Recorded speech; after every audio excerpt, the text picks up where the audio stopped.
에스겔이라고 하는 선지자의 이름은 아마 여러분들이 많이 들어보셨을 거예요.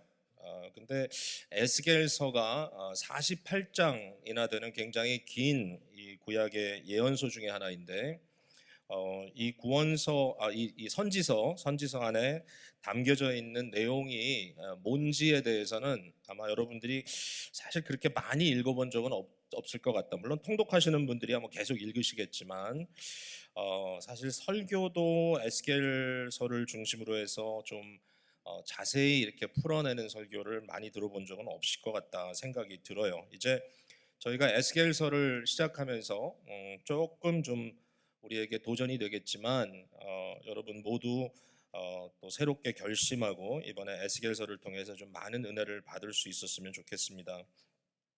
에스겔서 1장 1절에 보니까 처음부터 좀 이해하기 어려운 그런 말이 여기 나오고 있는데 서른째 해 넷째 달 초닷새에 그렇게 일정한 시제가 여기에 나오고 있습니다. 그러니까 30년이 지난 후인데 도대체 이 30년이라고 하는 말이 무엇을 기준으로 해서 30년이냐? 여기에 대해서 정확한 답을 찾는 것이 쉽지가 않습니다. 어떤 분들은 이게 아마 에스겔의 나이를 말하고 있는 것이 아닌가 이렇게 이제 추측을 하기도 하는데요. 사실상 그런 추측을 할 만한 근거는 없어요. 일반적으로 구약 시대에 제사장이나 또는 선지자라 할지라도 저들이 30세가 되는 해에 사역을 시작하는 경우들이 있었기 때문에 좀 그런 의미가 아닌가. 그러나 그것은 좀 정황적인 그런 이야기죠. 근데 어디에 클루가 있냐면요. 2절에 있습니다. 2절에. 여호와긴 왕이 사로잡힌 지 5년. 그랬죠? 그러니까 요 서른째 해 되는 날이 언젠가 하면은 여호와긴 왕이 사로잡힌 지 5년이 되던 해라고 이렇게 써 있습니다. 여러분 이제 구약의 역사로 돌아갑니다. 구약의 역사로 가서 보면 우리가 일반적으로 생각할 때 남왕국 그 유다의 예루살렘 이 도성이 함락되는 것이 느부갓네살 왕으로 인하여 바벨론에 의해서 함락된다. 이제 우리가 생각을 하는데 실제로 그 함락한 과정을 보면 한 번에 된 것이 아니라 세 번 정도의 느부갓네살 왕의 공격이 있었습니다. 첫 번째는 여호와김이라고 하는 왕이 있을 때인데요. 그 당시에 정치적인 정황은 결국은 새로 부상하는 신흥 강대국인 바벨론, 또 반면에 이미 오랫동안 강대국으로 머물러 있었던 애굽, 이집트죠. 그러니까 유다 사람들의 입장에서 봤을 때는 애굽은 훨씬 더 거리상 가깝잖아요. 오랫동안 애굽이라고 하는 그런 강대국의 그림자와 함께 그림자로 아래 있었는데 바벨론이라고 하는 이 신흥 강대국을 어떻게 이걸 대해야 되느냐 굉장히 어려웠을 겁니다. 뭐 이런 스토리가 우리 한국의 역사를 아는 분들에게는 굉장히 쉽게 이해가 될 거예요. 이런 갈등 속에 누구 편에 쓰느냐. 이제 그때 여호와김이 결국은 바벨론 편에 서지 않았다가 이제 봉변을 당하게 되죠. 느부갓네살 왕이 엄청난 군대를 이끌고 와가지고 아수르를 이제 치고 내려와서 결국은 예루살렘을 오랫동안 이렇게 에워싸고 결국은 다 굶어 죽을 때까지 정말 힘이 다 빠질 때까지 아무것도 할 수 없도록 이렇게 해서 결국 함락시킨 사건이 있습니다. 그때에 일부 예루살렘의 유력한 사람들이 바벨론으로 유배되어 갔습니다. 그때 유명한 한 인물은 바로 다니엘이라고 하는 선지자입니다. 다니엘은 아주 어린 시절에 세 친구와 함께 여호와김 왕이 다스리다가 결국 무너졌던 그 시기에 바벨론으로 유배된 사람입니다. 두 번째 그 다음 이어간 왕이 여호와긴인데 이 사람 오래 다스리지 못했습니다. 또 바벨론을 배반하고 애굽 편에 섰다가 또 한 번 엄청나게 이제 당하게 되죠. 그래서 여호와긴이 다스렸던 때 결국 여호와긴 왕도 포로가 되어 잡혀가고 그와 함께 포로가 되어 잡혀갔던 사람 중에 에스겔이라고 하는 선지자가 있던 거죠.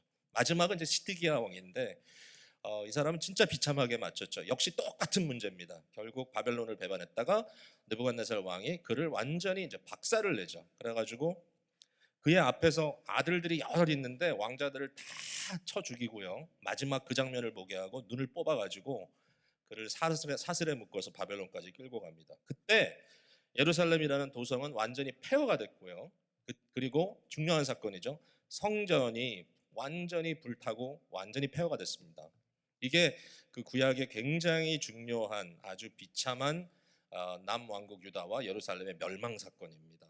이렇게 세 번의 웨이브를 통해서 유배 사건이 벌어진 겁니다. 그러니까 이제 대강 보면 알죠. 자, 에스겔이 하나님의 계시를 받았던 그때가 언제냐? 지금 1장에서 3장까지 첫 번째 보았던 그의 비전이 여기 기록되어 있는데, 이때가 바로 여호와긴 왕이 사로잡힌 지 5년이다 이렇게 됐잖아요. 그러면 그 먼저 나온 30년은 뭐냐 하면 거꾸로 가면 되죠. 여호와긴 5년에서부터 뒤로 30년을 가보면 무슨 사건이 있었는가. 돌이켜 보니까 재밌게도 요시야 왕 18년 때가 나오는 거죠. 요시야 왕 18년. 그러니까 요시야가 18년 동안 다스릴 때 어떤 일이 벌어졌냐면은 성전에서 하나님의 율법을 발견하죠. 율법책을. 그 유명한 사건이죠. 그래가지고 그 아마도 신명기일 텐데 그 신명기 율법책을 발견한 이후에 그 책을 낭독하고 일대 개혁이 그 남왕국 그 예루살렘을 중심으로 개혁 사건이 벌어지는데, 그때에 단순히 종교적인 개혁만이 아니라 사회적인 개혁까지 일어났다. 이런 얘기가 나옵니다. 그 이전에도 그 이후에도 이와 같이 유월절을 지킨 적이 없었다. 이제 이런 얘기가 나오는데, 요한 칼빈 선생님은 이 사건을 뭐라고 말하냐면, 이것은 단순히 어떤 특별한 한 개혁 사건이 아니라 이것이야말로 희년을 지켰던 사건이다. 저희 교회가 희년이라고 하는 주빌리 교회지 않습니까? 50년마다 오는 희년, 희년을 통해서 결국 사회의 모든 것이 제자리로 돌아가는 진정한 의미에서의 바로잡음이 이루어지는 이 희년의 역사가 바로 요시야 왕 18년 때 있었다. 18년째. 그래서 그것을 희년으로 본다면 바로 에스겔이 말하고 있는 이 30해라는 것은 희년 이후의 30년. 이것은 당시의 유대 사람들에게 굉장히 익숙한 시간 계산 방법이었다라고 얘기하는 겁니다. 자, 이렇게 복잡하게 제가 시작을 하죠. 30년이 뭐 이렇게 중요하다고 이렇게 시간을 들여가지고 서론으로 하느냐. 여기에 대해서 저는 그 요한 칼빈 선생님의 주석이 굉장히 참 마음에 와서 닿는데, 왜 이런 시간을 측정하냐면 이때가 예레미야와 어떤 관계가 있느냐를 그가 보고 싶었던 거예요. 예레미야는 요시야 왕 13년째부터 40여 년이 넘을 때까지 굉장히 오랫동안 예언을 했던 선지자인데, 예레미야 우리가 얼마 전에 봤잖아요. 예레미야의 비참함이 뭡니까? 하나님의 말씀을 진리로 선포하고 그가 끝까지 신실하게 선포했는데 그 메시지가 뭐였냐면은 자기 조국, 자기 민족의 멸망이었단 말이죠. 아무도 듣지 않았어요. 예레미야의 메시지를 누구도 듣지 않았잖아요. 예레미야 때문에 회심하고 하나님께 돌아온 사람이 없어요. 그 당시에. 그러니까 예레미야는 사역적으로 완전 실패자죠. 그러나 증거자로서는 최고의 증거자입니다. 왜냐하면 그의 말씀이 진리였기 때문에. 근데 이것처럼 어려운 게 없어요. 자기 민족을 배반했다 이래가지고 그는 매국노요 배반자로 찍혀가지고 엄청난 핍박을 받죠.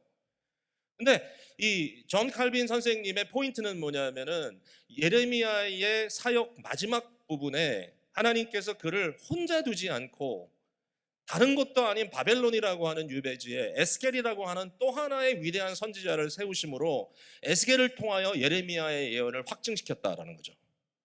그러니까 실제로 그 예언의 내용을 보면 이 전개 방법은 좀 다르지만 에스겔은 굉장히 아주 스트레인지한 것도 많고 읽다 보면 이게 뭐지? 그런 부분들이 많은데, 그러나 중요한 건 뭐냐면 메시지는 동일하다는 거예요.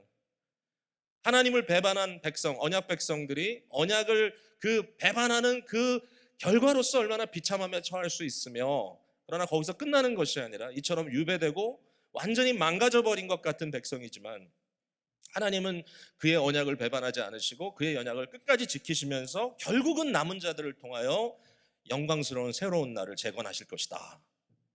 이런 이제 메시지를 전하는 거죠. 여러분, 그 유대인들은요, 한 명이 증인이 오면요, 그건 아무 소용이 없습니다. 법정에 설 수 있는 가치가 없어요. 한 사람이 어떤 다른 사람에 대해서 이 사람이 이랬답니다. 그래도 그걸 가지고는 아무것도 성립이 안 됩니다. 그러나 2명 이상의 증인이 있을 때는 들어줘야 됩니다. 그러니까 이제 이와 같이 힘들고 어려운 메시지지만 이 메시지가 예루살렘에서는 예레미야를 통하여, 바벨론에서는 에스겔을 통하여 이제 스테레오로 들려졌을 때 여기에 대해서 들리는 소문에 의해서 사람들은 뭔가 진짜 일어날라나 보다 생각할 수밖에 없었을 것이다. 이 요한 칼빈 선생님의 재미있는 그러한 주석입니다. 이 부분에 대해서 참 일리가 있다고 생각해요. 자, 제가 예레미야와 에스겔의 관계를 좀 말씀을 드렸죠. 자, 그러면 이제 오늘 말씀의 내용을 제가 한 세 가지로 이렇게 줄여서 얘기를 하려고 그러는데, 첫 번째는 에스겔 선지자의 모습을 보면서 선지자는 어떤 모습을 가졌는가, 이제 이걸 조금 관찰해 보고, 그 다음에 두 번째는 하나님의 영광의 모습을 어떻게 그려내고 있는가, 그리고 마지막은 좀 짧은 부분이지만 우리에게 가장 중요한 챌린지가 될 텐데, 그 영광으로부터 흘러나오는 하나님의 말씀의 성격은 과연 뭔가, 우리가 그걸 어떻게 받아야 될 것인가, 한번 여러분 따라와 주시기 바랍니다. 자, 선지자의 모습을 한번 보겠습니다. 이제 가장 눈에 들어오는 건 뭐냐면, 그가 하나님의 말씀이 기록되어 있는 두루마리를 먹었다라는 것입니다. 이 선지자의 중요한 캐릭터는 뭐냐면, 그가 하나님의 말씀을 먹은 자다. 그 말씀 속에는 온갖 슬픈 이야기들이 써 있었다 그랬어요. 이게 뭐죠? 결국 에스겔 말씀을 통해 풀어낸 거예요. 여기에 나오는 두루마리는 실제 책이라기보다는 굉장히 상징적인 거죠. 어떻게 두루마리를 먹어요? 두루마리는 둘둘 말아놓은 가죽책입니다. 우리처럼 이렇게 바인딩한 게 아니라 옛날에 카세트 테이프처럼 한쪽과 이쪽에 이렇게 와서 왔다 갔다 하는 거죠. 그래서 이런 두루마리가 있었다. 거기에는 하나님의 온갖 그 재앙에 대한, 그러니까 백성들에게 내릴 재앙과 이런 경고의 말씀들로 가득 차 있었는데, 이것을 먹으라. 결국 이 말씀이 에스겔이 풀어낸 48장의 말씀이라고 생각해요. 48개 장으로 되어 있는. 근데 이것을 먹어야 됐단 말이죠. 이걸 먹으라고 했을 때 그 먹으니까 그의 입에는 달기가 꿀과 같았다 그랬어요. 참 신기합니다. 자, 다시 한번 보죠. 그 부분을 볼게요. 자, 3절입니다. 3장 3절. 내게 이르시되, 인자야, 내가 내게 주는 이 두루마리를 내 배에 넣으며 내 창자에 채우라 하시기에 내가 먹으니 그것이 내 입에 달기가 꿀 같더라. 여기 이제 두 가지 요소를 볼 수 있는데, 하나는 입에 꿀과 같았다라는 것과, 그것이 이 배 창자 속까지 들어갔다라는 것이죠. 자, 하나님의 말씀을 먹습니다. 근데 그 먹는데, 먹을 때 입에 달았다라고 하는 말은, 저는 이것은 그냥 맛의 문제가 아니라 이것은 설득됨의 문제라고 생각해요. 그러니까 그가 들었을 때 이게 아닌 것이 아니에요. 맞아요. 이걸 들으면서 아멘 하는 거예요. 이게 단 거예요. 여러분, 말씀을 들을 때 그 말씀이 나에게 확신으로 내 마음에 있는 믿음의 그 중요한 그 중심부를 치고 들어가는 말씀을 들으면 달죠. 아멘이죠. 선지자가 참 하나님의 그 입의 역할을 한다 그래가지고 그냥 하나님의 말씀을 입에 넣어서 말하게 하는 게 아니라, 에스겔을 보면은 그 말씀을 마음속까지 집어넣고 이것을 달게 받도록 합니다. 설득되는 거예요. 제가요, 해본 일 중에 진짜 어려웠던 일이 뭐냐면은 통역이에요. 통역. 제가 통역을 많이 하잖아요. 많이 했는데 요새는 좀 안 하는 편이에요. 요새는 저희 교회에서나 뭐 해야 되는 일이 있으면 제가 통역을 하는데, 과거에는 통역하라고 불려다닌 적이 있었어요. 젊을 때는. 근데 그때는 뭐 그게 큰일인 줄 알고 불러주면 저 잘한다 그러니까 쫓아다녔는데, 진짜 어려운 게 뭐냐면은, 예를 들어서 설교 통역을 하는데 그 설교의 메시지가 엉망인 거예요. 제가 옆에서 들어도 전혀 이치에 맞지 않고 말씀에 맞지 않는 얘기를 하는데, 저는 그거를 신실하게 통역을 해야 되는 거예요. 진짜 어려워요, 여러분. 그러니까 다시 말해서 내 입에 달지 않은데, 내 마음에 들어오지 않는데 그거를 전한다는 것은 너무 어려운 일이에요. 그러나 선지자는 그 말씀을 설득받았어. 그리고 그 말씀이 옳습니다라고 아멘하면서 전해요. 그렇죠? 마음에 들어갔다는 거예요. 여기에 내 배에 넣으면 내 창자에 채우라. 이 창자라는 표현, 배라는 표현은 유대인들에게 이 히브리적 개념으로는 사람의 중심이에요. 마음과 똑같은 단어예요. 너의 마음에 넣어라라는 말이 뒷부분에도 또 나와요. 그죠? 너의 마음에 넣어라, 너의 배에 넣어라, 너의 중심부에 넣어라. 이 말씀이 너희 속으로 깊이 들어가라. 이게 선지자의 캐릭터예요. 근데 이게 안 되면 어떻게 하겠어요? 왜냐하면은 에스겔은 아주 참 이해되지 않는 일들을 많이 해야 돼요. 막 흙으로 벽을 쌓기도 하고, 그 벽에다 구멍을 뚫기도 하고, 한쪽으로 누워서 몇 달씩 있기도 하고, 또 옆으로 반대로 누워서 있기도 하고, 아내가 죽었는데 애곡도 못하게 하고, 뭐 하여튼 별의별 일이 다 있어. 뭐 호세아는 이상한 여자하고 결혼도 해야 되고. 그러니까 이 선지자라는 것이 사실상 그것이 삶에 들어와서 인터널라이즈, 완전히 내면화되지 않으면 할 수 없어요. 어떤 사람들은 에스겔을 보고 정신병자라고 설명하는 사람까지 있어요. 이 도대체 평범한 사람이 할 수 없는 이야기고 할 수 없는 그런 삶의 모습인데 어떻게 하느냐? 하나님의 말씀에 온전히 설득된 그 말씀이 마음 중심부까지 들어간 이런 경우를 보여주고 있어요. 또 하나는 굉장히 또 중요한 원리가 있어. 이 말씀이 전달되는 대상자가 이해할 수 있는 언어로 전하라 그래요. 너를 언어가 다르거나 자 3장 5절입니다. 말이 어려운 백성에게 보내는 것이 아니요 이스라엘 족속에게 보내는 것이다. 그랬어요. 말이 어려워서 못 듣는 사람들이 아니다. 그들은 네가 전하는 그 말을 자기 언어로 들을 것이다. 이거예요. 여러분, 이게 왜 중요합니까? 이게 바로 계시의 원리예요. 하나님이 하나님의 말씀을 계시하실 때 아무도 이해할 수 없는 말을 저 공중에서 그냥 중얼중얼거리 끝나는 게 아니에요. 사람들이 이해해야 되고 사람들이 알아들을 수 있어야 돼. 근데 알아들을 수 있기 때문에 그 말씀을 거절하면 더 이상 아무런 익스큐즈가 없는 거예요. 내가 몰라서 그랬다고 얘기할 수가 없어요. 알아들어요. 귀에 들린다고요. 예수 그리스도의 성육신의 원리예요. 예수님께서 인간으로 오셨어요. 육신이 돼서 오셨어요. 그 백성들 말을 했어요. 그 백성들의 문화 가운데 거했어요. 그 백성들과 같은 인종으로 왔어요. 심지어는. 그래서 그들에게 하나님의 뜻을 전했단 말이에요. 이게 성육신의 원리라 그래요. 이게 참 기가 막힌 거예요. 그러니까 중세기의 이 생각은 참 잘못됐어요. 라틴어를 가지고 교육받은 몇몇 소수만 들을 수 있는 언어를 가지고 미사를 집전하고 그걸로 성경을 읽고 그리고 사람들이 이해 못하겠다 그러면 그건 할 수 없다 그러고 그래서 종교개혁자들이 처음에 한 게 뭐죠? 사람들이 이해할 수 있는 일반적인 대중적인 언어로 성경을 번역하기 시작한 거예요.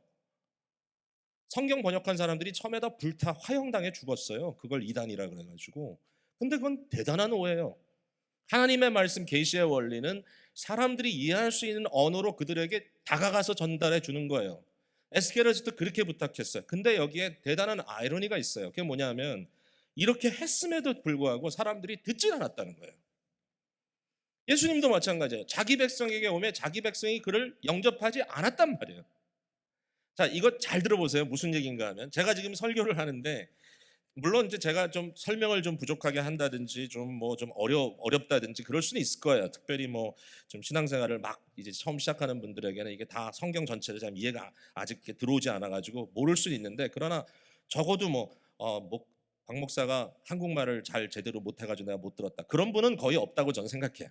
적어도. 그러니까 여러분 제가 지금 여러분 이해할 수 있는 언어로 얘기합니다. 또 그 언어라는 것은 거기에 문화로 옷 입혀 있습니다.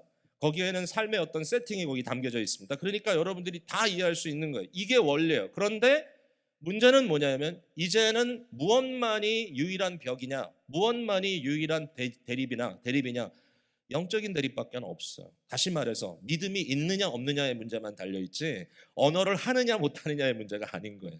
이게 복음의 원리예요. 복음을 들어요.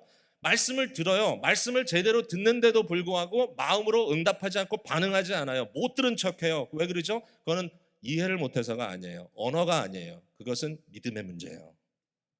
믿음의 문제로 몰고 가는 거예요. 선지자의 메시지는 도저히 알아들을 수 없는 이야기를 하면 사람들을 혼동시키는 것이 아니라 어떨 때는 너무 직설적으로 그들이 아프게 말씀을 전해요. 그 전한 말씀을 듣는 사람은 어떻게 해야 돼요? 믿음으로 반응해야 돼요. 믿음으로 반응 안 하면 죽는 거예요. 믿음으로 반응하면 사는 거예요.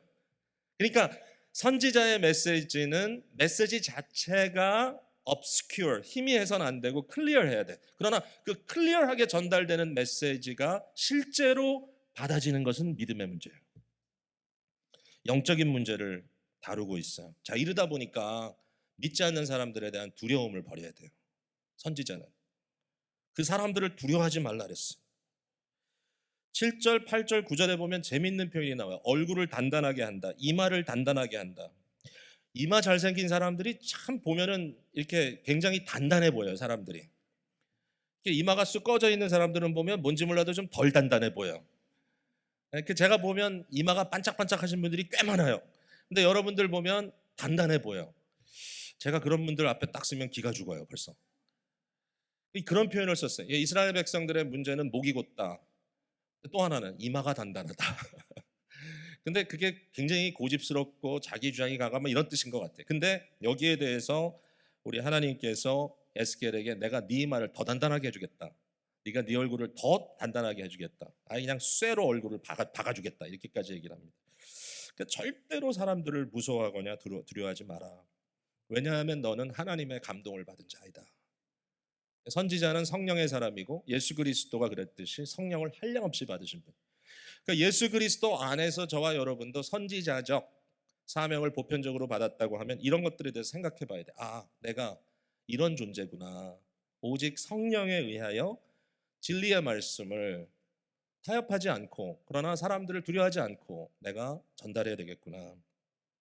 근데 이제 이러한 일을 하는 데 있어서 또 하나 선지자의 중요한 트레이트는 뭐냐면, 그가 기계 같지 않고 아주 실제적인 사람이라는 거예요.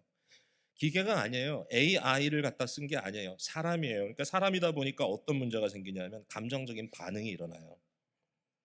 14절을 보세요. 주의 영이 나를 들려 올려 데리고 가시는데 내가 근심하고 분한 마음으로 갔다 그랬어요.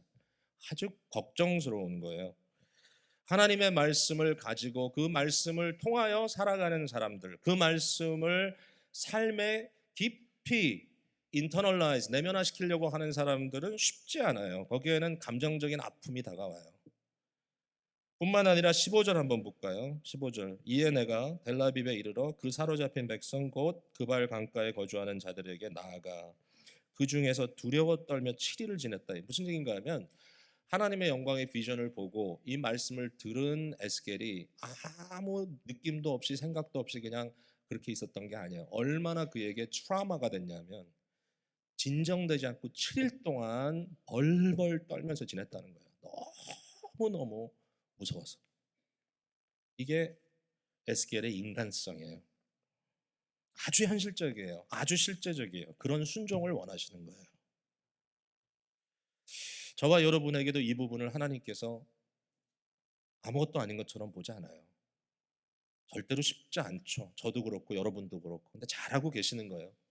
끝까지 싸워야 돼요. 지난주의 말씀처럼 선을 행하되 낙심치 말라. 낙심하지 않고 가야 돼. 자, 이제 넘어갑니다. 그럼 두 번째, 에스겔에게 나타난 하나님의 영광의 모습은 뭔가? 그 1장으로 이제 돌아가서 저희들이 봐야 되는데, 제가 내용을 다 다룰 수 있는 시간적 여유는 지금 없고요. 여러분들이 꼭 좀 읽어봤으면 좋겠는데, 이제 이 영광의 이미지를 봤는데 굉장히 두려웠을 것 같아요. 이미 다 표현한 거예요. 7일 동안 몸이 떨릴 정도로 두려운 장면인데, 당연해, 절대 쉽지 않아요. 하나님의 영광을 보면. 그러니까 예배 중에도 우리가 자기의 어떤 의나 의협심을 가지고 서가지고 하면 안 돼. 뭘 하든지 두렵고 떨림으로 해야 될 게 이거예요. 하나님의 이 영광의 역사를 믿음으로 보는 자들에게 절대로 교만할 수 없어요. 우리가 다 주저앉아요, 이렇게 두려움에. 사도 요한 같은 경우는 영광의 예수님을 보았을 때 죽은 자처럼 됐다고 얘기해요. 그죠? 사도 바울은 예수 그리스도의 영광을 봤을 때 눈이 멀어버렸어요. 이사야는 하나님의 보좌에 앉으신 영광을 성전에서 보고 이젠 난 죽게 되었다라고 그렇게 고백했어요. 이젠 죽음이구나. 나는 죽었다. 에스겔도 결국은 녹초가 되고 트라우마가 때문에 7일 동안 벌벌 떨고 있었다. 근데 제가 여기에서 좀 놀라운 것은 이제 하나님의 영광에 대한 이제 여기 디테일인데요. 어, 자, 먼저 이 얘기부터 할게요. 하나님의 영광의 나타남이 어떻게 이제 나타났냐면 결국 하나님의 임재잖아요. 자, 한번 보세요. 21장 28절 말씀 한번 볼게요. 1장 28절. 그 사방 광채의 모양은 비 오는 날 구름에 있는 무지개 같으니. 그러니까 보좌에 앉으신 이의 그 뒤에 광채가 무지개처럼 있었다. 그러면서 이는 여호와의 영광의 형상의 모양이라. 되게 재밌죠, 이 표현이. 여호와의 영광의 형상의 모양이라. 도대체 몇 단계입니까 이게? 그러니까 이는 여호와라 이렇게 감히 말을 못해요. 하나님을 보면 죽는다고 믿었 그 사람들은. 우리도 마찬가지죠. 그러니까 이것을 몇 단계 리무브해서 여호와의 영광의 형상의 모양이다 이렇게 설명을 합니다. 되게 겸손한 표현이죠. 내가 봤다. 뭘 봤느냐? 하나님의 영광의 형상의 모양을 봤다. 뭘 본 거야? 이렇게 봤다. 네. 근데 그 내용을 들여다보니까 결국은 이런 모습이에요. 제가 먼저 드린 그림 한번 보여주세요. 이게 정말 자신이 없어요, 이 그림은. 근데 앞만 찾아도 없어요. 왜냐하면은 이걸 그림으로 그리기가 너무 힘들어요. 이 장면을, 하나님의 영광의 모습. 근데 이제 대강 한번 보십시오. 제가 뭘 보여드리고 싶은 건가 하면, 네 개의 네 명이라고 해야 되겠죠. 네 명의 생물이 있어요. 근데 그 네 생물의 하나의 모습이 뭐냐면은 얼굴이 네 개예요. 사람의 얼굴, 소의 얼굴, 그죠? 그다음에 독수리의 얼굴, 사자의 얼굴, 뭐 이렇게 네 얼굴이 있고, 날개는 네 날개예요. 두 날개로 나는데 서로 날개가 타치해요. 그다음에 두 개로 몸을 가리고 있고. 근데 거기 보면은 이제 박귀가 있다고 써 있어요. 박귀가. 근데 이제 박귀는 사실 저렇게 따로 떨어져 있는 박귀의 개념보다는 어떤 수레의 개념으로 봐야 될 것 같은데, 근데 그 박귀가 독특한 박귀예요. 자, 이런 얘기가 들어 있어요. 박귀가 마치 여러분 요새는 그 여행 다닐 때 이 공항에 끌고 다니는 짐을 보면 옛날은 바퀴가 한 방향으로 갔잖아요. 요새는 바퀴가 막 자유자재로 움직이죠. 그런 개념. 바퀴가 어떻게 만들어졌는지 도대체 에스겔이 뭘 봤는지 모르겠는데 이 바퀴가 90도로 꺾어지는 거예요. 이렇게. 그래서 거기서 강조하고자 하는 포인트는 뭐냐면 마음대로 간다는 거예요. 마음대로. 그리고 어디에 생명력이 있느냐? 그 영이 어디에 있느냐니까 바퀴에 있다 그랬어요. 그 말은 뭐냐? 다른 사람이 푸시해서 가는 게 아니라 자의적으로 움직인다는 뜻이에요. 그리고 플랫폼이 있고 그 위에 보좌가 있다 그래서 보좌에는 사람과 같이 인자와 같은 이가 있는데 하나님의 영광의 모양의 형상의 모양을 본 거죠. 거기에 무지개 같이 빛나는 것이 있었다. 이렇게 써 있습니다.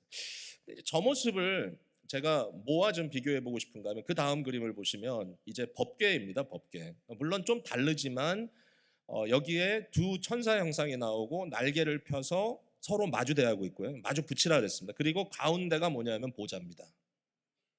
그러니까 법궤의 꼭대기가 보좌거든요. 그러니까 이게 약간 다른 이미지긴 하지만 마치 좀 더 큰 이미지로 보이지만 그러나 실제적으로 여기에 보여지는 어떤 그 개념은 하나님의 임재를 의미하는 법궤의 개념이다.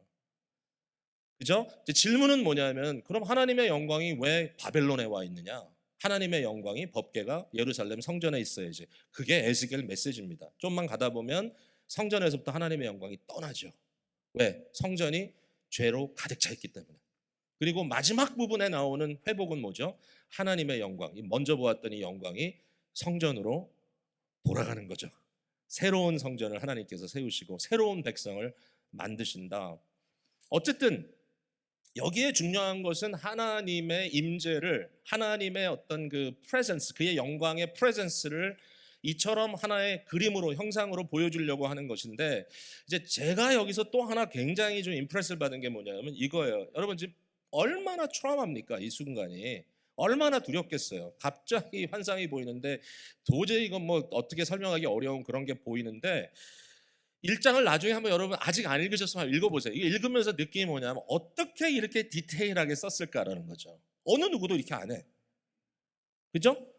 천사의 날개를 보니까 날개 밑에 사람 손처럼 달려있더라. 뭐 이런 얘기도 나오고, 그의 생명이 뭐 그 바퀴에 있더라. 이런 얘기도 나오고, 그러면서 하나하나 설명을 하는데 이 디테일을 너무 정확하게 설명을 해내는 거예요. 이게 저로서는 좀 감당이 안 돼요. 하나님의 영광을 어떻게 이렇게 디테일하게 볼 수 있느냐. 저 같으면 하나님의 영광이 보였는데 그냥 뭔지 모르겠더라. 이거 넘어갈 것 같아요. 너무너무 감정이 복받치니까 두렵고 떨리는데 언제 이런 얘기를 해요. 이런 얘기를. 예? 사도행전을 기록한 사람도 바울이 봤던 하늘의 하나님의 예수 그리스도의 영광의 모습이 뭔지 설명하지 않았잖아요. 물론 사도 요한은 좀 더 설명했지만 어떻게 이게 설명을 했느냐? 제가 생각해 보니까 이게 바로 프로인 것 같아요. 프로. 그러니까 신앙이라고 하는 것은 감정에서 끝나는 것이 아니라 신앙은 디테일이 살아 있어야 되는데 그게 뭐냐면 진리의 칼날이라는 칼날, 날카로운. 진리에 대한 아티큘레이션이 제대로 돼야 된다는 거죠. 그러니까 이제 오늘 이제 마지막 포인트로 제가 여러분께 이걸 이제 드리려고 하는 건데 잘 한번 이 포인트를 놓지 마셔야 돼요. 하나님의 말씀은 그냥 우리에게 그냥 어떤 감정적인 어떤 것을 일으키는 것으로 끝나는 것이 아니고 여기에 진리의 디테일이 있어서 이 디테일에 따라서 옳고 그른 것이 판단되는 굉장히 중요한 요소가 담겨져 있다. 그 안에. 이게 에스겔의 증거이다. 에스겔은 참 놀라운 증거를 해주고 있다는 것입니다. 제가 지난주에 라디오 프로그램 듣다가 한 인터뷰 프로그램을 듣게 됐어요. 한국 라디오에. 그 손여름이라고 하는 요새 좀 유명한 뜨는 여자 젊은 여자 피아니스트인데 뭐 차이콥스키 뭐 이런 대회 나가가지고 뭐 등수 높이 들고 그래가지고 근데 완전 그 외국에서 유학 원래 하지 않고 토종 한국에서 자란 이런 이제 자매인데 굉장히 피아노를 잘 친다 그래가지고 저는 한 번도 들어본 적이 없어요. 이 이름도 처음 들었고 그만큼 이제 out of context인 것 같아요, 제가. 근데 최근에 뭐 한국에 뭐 많은 프로그램에 이렇게 나오더라고요. 근데 어 제가 그 얘기를 듣고 이제 관심이 생겨가지고 유튜브에 들어가서 이 손여름 찍었더니 뭐 어마어마하게 많아요. 그 연주한 그 내용들이 쭉 있는데 뭐 즐겨 연주하는 것들이 뭐 브람스라든지 모차르트 연주를 많이 했고 저는 뭐 모르고 뭐 알아서 본 게 아니라 처음에 딱 뜬 게 이제 차이콥스키의 협주곡이 연주된 게 있는 게 가지고 딱 틀어서 봤더니 어, 그 그런 거 있죠. 무식하기 때문에 아무것도 처음엔 모르겠는 거. 그러니까 제가 솔직히 피아노를 잘 치는 게 뭐냐라는 데 대해서 답이 없어요. 우리 피아니스트 여기 많이 계신데 나중에 좀 더 확실하게 답해 주세요, 저한테. 피아노는요. 그러니까 예를 들어서 저 기악 같은 거는 이 손을 짚는데 딱 어떤 게 건반을 치는 게 아니기 때문에 정확하게 짚는 것도 문제고 타치도 그렇고 이 보우 워크도 그렇고 이게 다 개인의 어떤 그 휴먼네스가 다 묻어나는데 피아노는 좀 기계적인 것 같고 피아노는 그냥 건반 제대로 치면 되는 거 아니야 그냥? 어. 그러니까 이제 이걸 몰랐단 말이에요. 근데 이제 어마어마하게 이제 이 손여름이라고 하는 뮤지션이 그뭐 아주 과하진 않더라고 표현이. 이렇게 어떤 사람들은 좀 이렇게 보면 좀 흉측할 정도로 그 감정 표현이 과한데 얘는 그렇지는 않고 굉장히 이렇게 하는데 머리를 길게 하고 치는데 얼굴은 안 보이고 머리카락만 보이긴 하네. 이제 그 정도로 치는데 저를 이제 사로잡았던 게 뭐냐면요. 그 차이콥스의 협주곡 같은 경우에 딴딴딴딴 딴딴딴딴 그 곡 있잖아요. 근데 뭐 하여튼 있어요 그런 게. 근데 그 나중에 보면 핑거월크가 굉장히 엄청나게 빠른데 이렇게 보니까 손가락이 안 보여요. 안 보이는데 다 들려요. 그 포인트 하나하나가. 근데 저는 피아노 치면 다 그런 줄 알았어요. 근데 아니에요. 이게 테크닉 문제만은 아니구나. 테크닉만은 아니고 여기에 아티스트리가 있구나. 왜냐하면 그 빠른 곡을 스케일링하면서 내려오는데 그게 그냥 드르륵 치는 게 아니야. 뜨드드드드 하면서 어떨 때는 약간 0.01초를 딜레이를 하기도 하고 그러면서 모든 게 다 살아 있어. 나중에 알고 봤더니 이제 그러니까 좀 더 관심이 생기잖아. 이거 진짜 뭐가 있는 거야? 보니까 이런 얘기를 했더라고. 자기는 피아노 연주하는 걸 노래하는 것처럼 생각한다고. 근데 제일 중요한 게 뭐냐면 articulation이다. 하나하나를 정확하게 딱딱딱 디테일 있게 집어내는 것이다. 손가락이 엄청나게 파워풀한 것 같아. 힘이 있는 것 같아. 웬만한 사람은 못할 것 같아요. 자, 제가 뭐 이 피아니스트 얘기를 중요시해서 하려고 하는 건 아니고, 근데 그거를 보는 순간에 제 마음에 왜 에스겔 1장이 생각나죠? 직업병인가요? 근데 그 어마어마한 감정 표현이 담겨져 있는 것이 너무너무 정확하게 디테일을 집어낼 수 있는 능력과 함께 가니까 거기에 감정이 쏟아지고 예. 그래서 이제 우리 이호성 목사님 피아노를 잘 치니까 물어봤어요. 그랬더니 하는 말이 테크닉은 기본이고 감정 표현이 중요한데 근데 진짜 어려운 거는 빠른 파트를 쓰면서 거기에 감정까지 표현하는 건 진짜 어렵다. 그게 실력인 것 같다. 그렇게 얘기를 해주더라고요. 역시 아는 게 너무 많아 이호성 목사님. 그래서 그럴 수 있다. 자 여러분 이제 말씀을 맺습니다. 자 이게 뭐 어떤 연결이냐? 에스겔의 경우에는 이와 같은 엄청난 감정의 경험을 하면서도 그 디테일에 대해서 살아 있습니다. 그리고 디테일을 전하는 데 있어 가지고 그는 결국은 목숨을 거는 거잖아요. 거기에다가 하나님의 말씀, 이 영광의 보좌로부터 흘러나오는 하나님의 말씀의 성격은 뭐냐라고 했을 때 여기에 대해서 주시는 말씀은 뭐냐면 이런 거예요. 3장 12절에 같이 한번 읽어볼까요? 3장 12절 시작. 때에 주의 영이 나를 들어 올리시는데 내가 내 뒤에서 크게 울리는 소리를 들으니 찬송할지어다 여호와의 영광이 그의 처소로부터 나오는도다 하니 저는 이 부분을 좀 보여드리고 싶어요. 여호와의 영광이 어디서 오느냐? 하나님의 처소로부터 온다.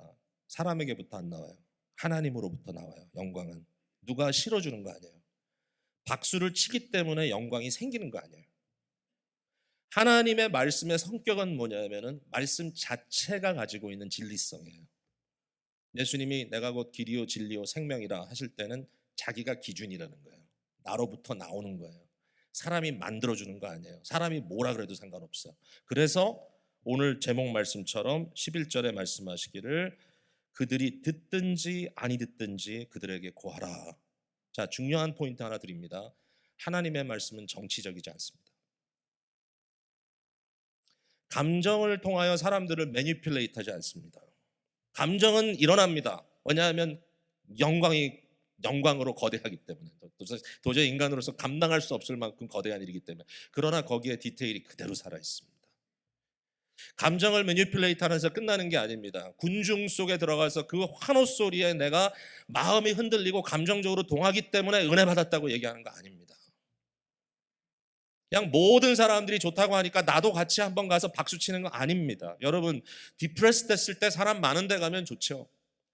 좀 우울하고 좀 그럴 때 어디 갑니까? 어떤 분들은 돈도 없어 쇼핑도 못 하지만 뉴욕 맨하탄 타임스퀘어 가지고 수많은 인파 사이에 들어가서 한번 휘졌다가 돌아온대요. 사람들 사이에 들어가서 뭔가 나를 좀 업 시켜 보려고. 연주 같은 데 가보세요. 열광합니다. 옛날에 그래서 그렇게 부흥회도 많이 갔나요? 사람들 사이에서 뭔가 나의 침체된 것들을 감정적으로 좀 리프트업 시켜 보려고 열심히 노력을 하는 겁니다. 여러분, 그게 도움이 될 수도 있어요. 사람은 심리적인 존재들이고 사람들은 사회적인 존재들이니까 가능해요. 그러나 하나님의 말씀의 본질로 들어갔을 때 하나님의 말씀 정치적이 아니에요. 정치라는 건 뭐예요? 사람들이 듣고 싶은 대로 그들에게 주는 겁니다. 그리고 거기에 계속 피드백을 주는 겁니다. 제가 사실은 말씀 처음에 드렸죠. 좀 그런 경향이 있으면 조심해야 되겠다. 어떤 이 사람들의 이 반응에 대해서 예민하다. 지금 들을 때 어떤 사람들이 참 눈이 그냥 반짝반짝하면서 아주 환한 얼굴로 이렇게 바라보면 그 얼굴 보면서 말씀 전하면 그냥 말씀이 술술 나오는데 그냥 이러고 있고 막 꾸벅꾸벅 졸고 있으면 하다가도 다 문 닫고 나오고 싶고. 근데 하나님의 말씀의 핵심적인 성격은 뭐냐면 그 자체가 진리이기 때문에 듣든지 아니 듣든지 전해라는 거죠. 하나님의 영광은 하나님으로부터 나오고 사람으로부터 박수로부터 나오지 않습니다. 하나님의 영광은 그저 멋을 부리는 것이 아니라 단호하고 진실되고 호락호락하지 않고 살아 있습니다. 자, 여러분, 요즘에 교회 권징이 있습니까? 디스플린? 과거에는요, 교회가 그 어, 사실 교회는 썩으면 내부부터 중심부부터 권력부부터 썩기 때문에 사실 그게 좀 무섭긴 해요. 그러니까 이제 많은 경우에 권력부가 내부가 썩기 때문에 그 사람들이 집행하는 이 권징이 사실은 자기의 정치적인 어젠다가 담길 때가 참 많아서 안타까운 경우도 있는데, 근데 이게 잘 된다고 한번 생각해 봅시다. 그러면 권징을 했을 때 왜 정말 성도를 사랑하는 마음으로 어, 교회의 어떤 리더십에서 그 사람에 대한 권징, 그러니까 이건 당신의 지금 사는 삶은 죄니까 빨리 회개하고 돌아오세요. 지금 당신의 가정을 버리고 지금 나가서 다른 사람하고 살고 있다. 빨리 끝내고 오세요. 빨리 회개하고 돌아오세요라고 권징을 한단 말이에요. 근데 그 권징을 할 때 아프죠. 아프잖아요. 권징을 하면. 뭐 권징이 굉장히 영적이고 어떨 때는 좀 심리적이기도 해요. 뭐 체벌을 주겠어요? 옛날엔 체벌도 줬대요. 몸을 막 이렇게 아픔을 가하기도 하고 막 자녀들을 체벌 주듯이. 근데 일반적으로 교회에서 우리가 권징 조례를 보면 체벌 주라는 얘기는 없어요. 근데 성찬에서부터 받지 못하도록 막을 친다든지 교회 어떤 펠로우십에서부터 참여하지 못하도록 한다든지 좀 더 이제 깊이 나가면 뭐 이단에 빠졌다든지 그들의 영향을 통해 사람들이 실족된다 그러면 일단 굉장히 심각한 제재까지 가하잖아요. 근데 그게 너무 크루얼하지 않냐? 사람들에게 그렇게 하면 되느냐? 근데 이제 논리가 이거라는 거예요. 논리가 뭐냐면 과거에는 어떤 논리가 있었냐면 지옥을 실제로 믿었어요. 지옥을 믿은 거예요. 제가 과거에 믿었다니까 지금은 안 믿으세요? 그럼 저한테 질문하면 믿어요. 근데 과거에는 지옥을 너무 현실적으로 믿어가지고 이 말씀이 그들 귀에 들어온 거예요. 예수님께서 뭐라 했어요? 네 오른손이 너를 실족하게 하느냐 범죄하게 하느냐 찍어버려라. 네 오른손 없이, 네가 절름발이가 되고 눈 하나 없이 하나님의 백성으로서 그의 나라에 머문 것이, 거하는 것이 지옥에 들어가보다 훨씬 낫다. 온몸을 다 가지고. 지옥의 고통과 지옥의 그 현실에 대한 두려움이 너무 지배적이기 때문에 그 두려움에 비하면 지금 당장 그 사람이 돌아오기 위하여 어떤 권징, 징벌을 가하는 것이 필요하다고 생각했다는 거예요. 자녀들도 그렇잖아요. 근데 요즘은 교회에서 그렇게 안 해요. 대부분 안 해요. 정치적인 이유로 하는 경우 외에는 나 저 사람 미워, 잘라버릴 거야. 아주 못된 짓이죠. 그거는. 진정한 의미에서의 회복을 위한 권징이 교회에 없어. 왜 그럴까? 우리도 어려워요. 너무 어려워. 왜냐하면 굉장히 정치적이 됐어요. 우리가. 이건 감당하기가 어려운데, 여론이 안 좋을 텐데, 이랬다가는 그 사람이 가만히 있지 않을 텐데, 더 이상 디테일이 사라진 거예요. 어떻게 생각하세요, 여러분? 이 메시지 들으면 저도 굉장히 좀 당황했어요. 이 부분에 대해서. 야, 이거 어떻게 된 거지? 여러분, 요새는 논리가 아주 제각기예요. 물론 뭐 기독교 역사에 보면 이런 게 과거에도 있었지만, 뭐 최근에 그 유명한 책 있잖아요. 럽벨이라고 하는 사람이 있어요. Love win, 사랑이 이긴다. 그 사람 뭐예요? 지옥 없다는 거예요. 왜? 하나님은 사랑이니까.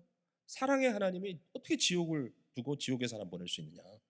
그 나름대로 논리가 있어요. 그러나 그 논리는 성경과 근거된 논리가 아니에요. 자기가 생각하는 사랑이 뭔가라는 논리예요. 그게 통해요. 사람들은 거기에 매혹돼요. 왜? 훨씬 더 감정적으로 와닿으니까.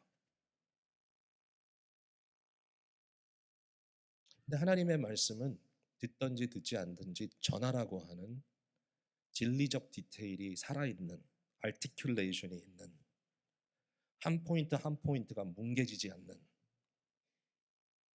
예수 그리스도의 십자가의 도가 하나님의 무한한 사랑을 그대로 우리에게 보여주면서 동시에 하나님의 죄에 대한 엄청난 진노를 동시에 보여주고 있는데, 진노로서의 십자가는 빼놓고 사랑으로서의 십자가만 이야기하려고 하니까 이게 이해가 안 되죠.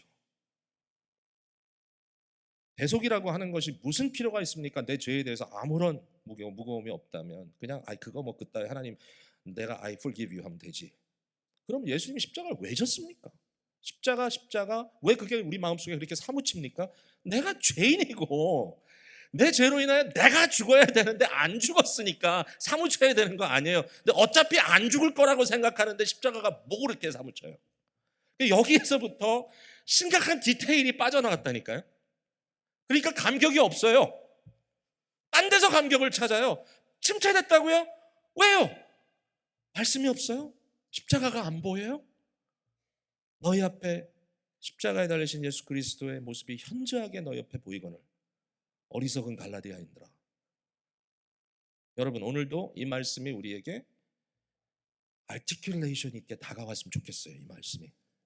그래서 같이 고민하자고요. 제가 뭐 너무 이렇게 막 앞에서 또 막 강조를 하니까 뭐 잘하는데 누구는 못한다 이런 얘기가 아니고, 정말 우리의 이 상황이 선지적인 이러한 컨텐츠를 상실하고 굉장히 정치적인 종교가 돼가지고, 뭐 정치라는 게 뭐 이런 세상 정치가 아니라 사람들 플리징하는 데서 여론 플레이를 하고 결국은 다수가 생각하는 것이 옳다고 생각하는 식의 종교가 되고 말았던 이 시대적인 문제 속에서 어느 누구도 남들이 싫어할 때는 진리를 말할 수 없는 이러한 상황에 빠져 있다면 결국 이 디테일에서 우리가 어떻게 감당할 것인가. 예, 제가 피아노 연주를 보고 여기까지 생각했어요. articulation이 어떻게 저게 들리지? 근데 들려야만 하는구나. 들려야만 하는구나. 저게 쳐져야만 하는구나. 쉽게 쉽게 넘어가지 말자. 노트 하나하나 뭉개지 말자. 연습 안 하고 대강 두루루루 쳐버리지 말자. 하나님의 말씀을 대하는 우리의 자세가 훨씬 더 진지하고 프로다워지자. 오늘 사랑하는 성도님들 믿음으로 격려합니다. 기도하겠습니다.